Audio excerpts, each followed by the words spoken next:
After a year on the road, I thought I'd get tired of traveling. The endless clatter of railways, highways, and everything in between.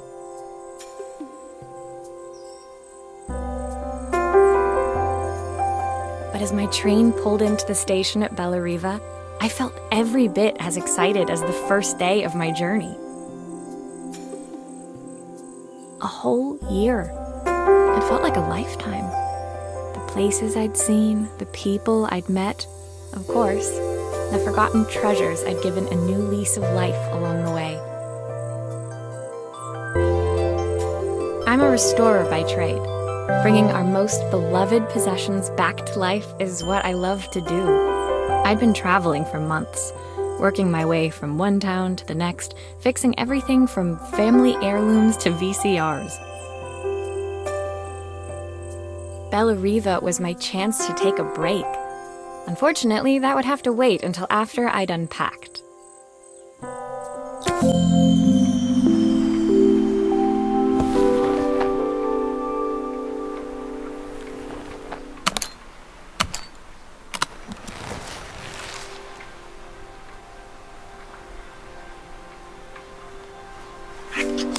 Looking forward to taking more close-ups of my fingers with this. The tools of my trade. No hope of restoring things without these.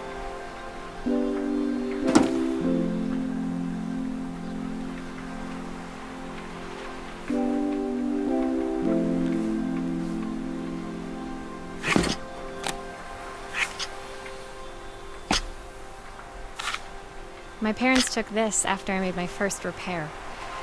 Seems like a lifetime ago. Who doesn't love a scrunchie? Practical and stylish.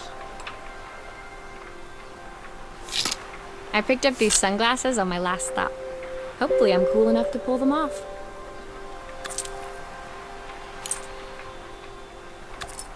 I saw a guitarist wearing these at a show once. Rock and roll repair woman, at your service. My passport. Not many blank pages left now. I'll hand these out once I'm settled in. Fingers crossed they get me some work.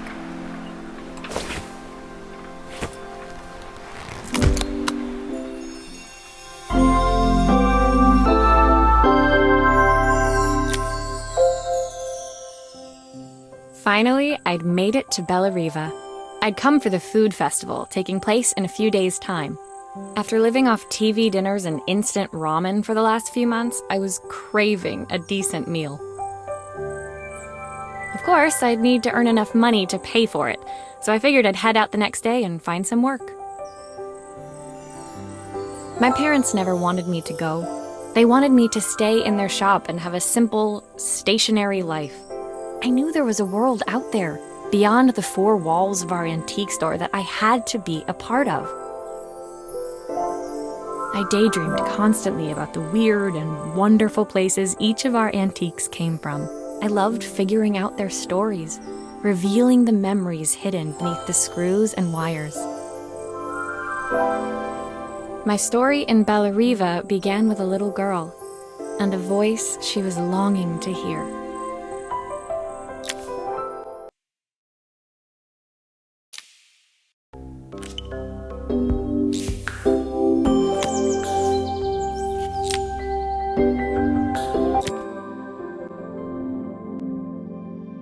It was my first morning in Bellariva, and I couldn't wait to leave my hotel and explore.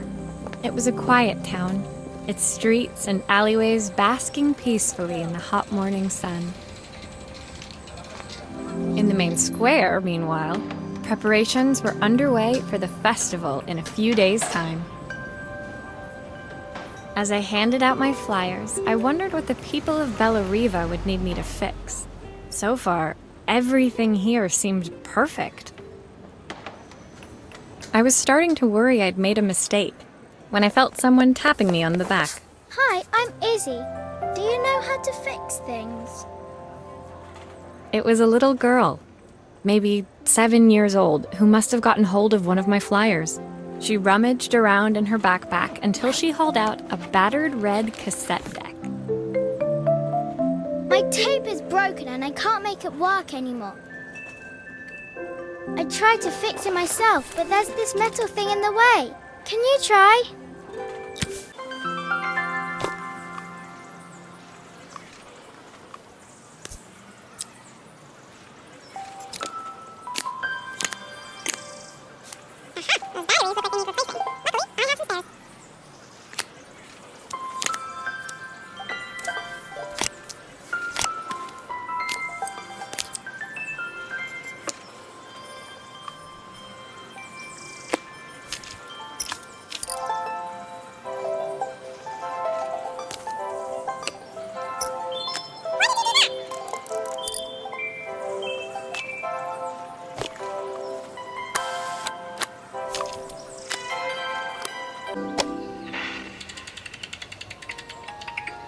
Will you dream a dream for me if I sit by your side and hold you so tight?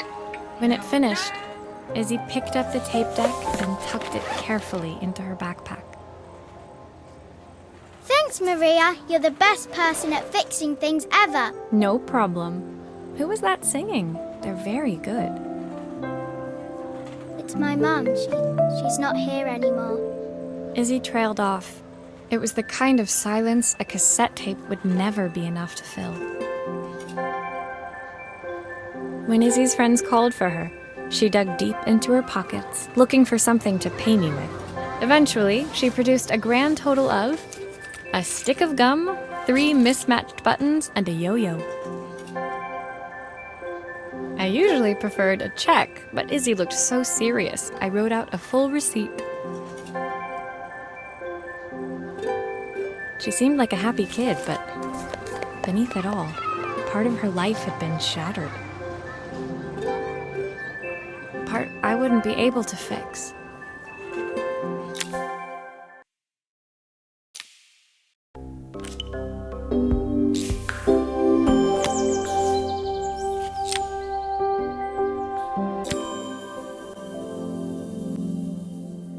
My first repair complete, I spent the rest of the day doing small jobs in and around the square.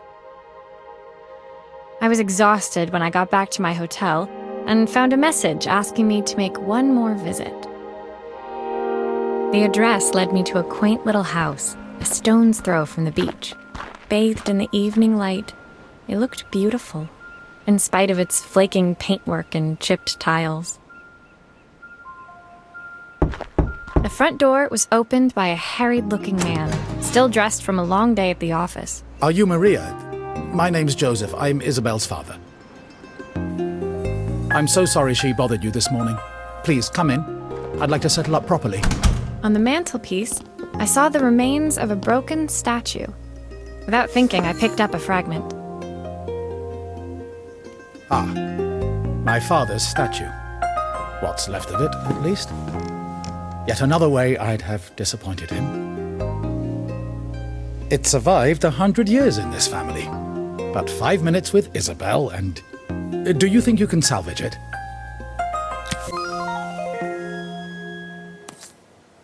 Will you be able to see the glue afterwards? I don't want people seeing the cracks.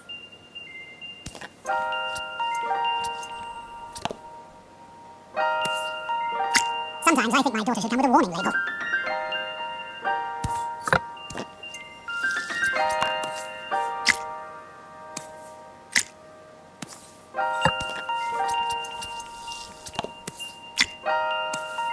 Is this glue really strong enough to hold everything together?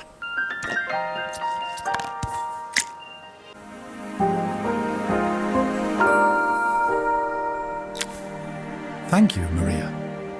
It looks as perfect as it ever did. My father wanted me to make something of myself. He didn't have time for anything less. As Joseph put the statue back on the shelf, it nudged against the family portrait stood proudly next to it. So he was Bellariva's mayor. And that was Izzy's mom. They must both miss her. Sorry. I'm a little tired. I've been working late getting things sorted for the festival. There's only a few days to go. Looks like I'll be working late. Again. When I told my parents I wanted to leave, they always found an excuse to be busy, to avoid talking about it. I guess keeping themselves occupied was their way of pretending it wasn't happening. Joseph's work must have been taking up so much of his time. But maybe that was what he wanted. I just hoped he was finding enough time for Izzy, too.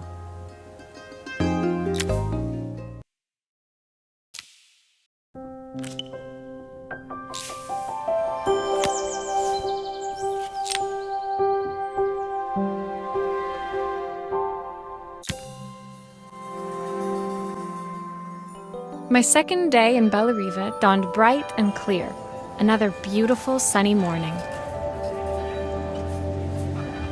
Walking into town, I passed cafes overflowing with customers cradling their morning coffees. I stopped, breathing in the smell of roasted coffee beans and freshly baked pastries. I was about to go inside when the owner of Carmen's, the cafe next door, stopped me. Hello, Maria? Were you here yesterday handing out flyers? I have a job for you. Her place was petite, tucked between its competitors as if hoping they wouldn't notice. Judging by the empty tables inside, though, her potential customers hadn't noticed it either. It's a bit slow today, but we're just getting started. I'm sure it'll pick up soon. As Carmen chatted, she walked over to the counter and returned with an old rotary phone. At least I've got plenty of time to practice my recipe for the festival. It's a new special I've been working on. I was hoping to call my sister for some, seasoning tips, but it won't connect. Can you see if you can figure out what's wrong?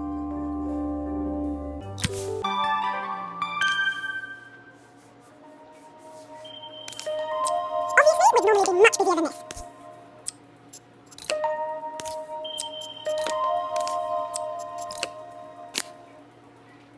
You can fix it, can't you? I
can't afford to replace it.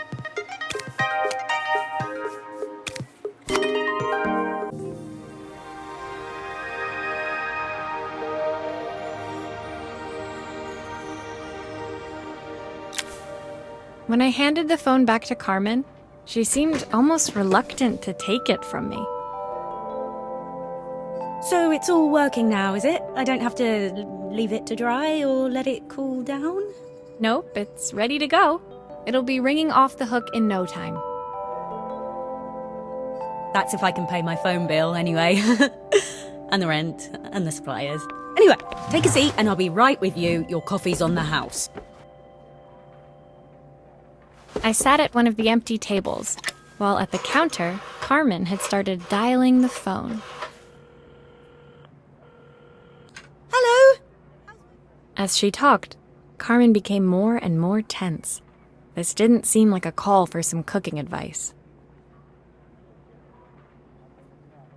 I know I still owe you from last time, but I can't afford to take part in the festival if I don't pay. I could almost feel the eye roll at the other end of the line.